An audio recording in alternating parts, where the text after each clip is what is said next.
Hello guys and welcome back to a new video. In this video I'm going to show you how to navigate Google Maps directions by foot. So just please follow my steps until the end and let's begin the tutorial. And so the first step here I'm going to do, I'm going to open my Google Maps as you can see over here. So once I open Google Maps as you can see over here, I have the whole map.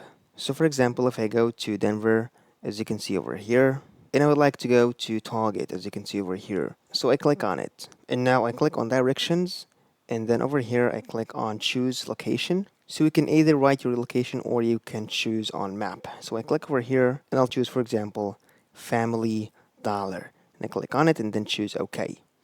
And so as you can see here, we have 4 minutes by car, but if we click on this man walking, as you can see over here, it shows us 24 minutes. So we choose steps or preview. I click on steps. As you can see here, we have the directions, but if we go back and click on preview, we can see the distance and how we can walk through the map. At the end, that was all today's video. If you find this very helpful, please don't forget to like the video, subscribe to the channel, and thanks for watching.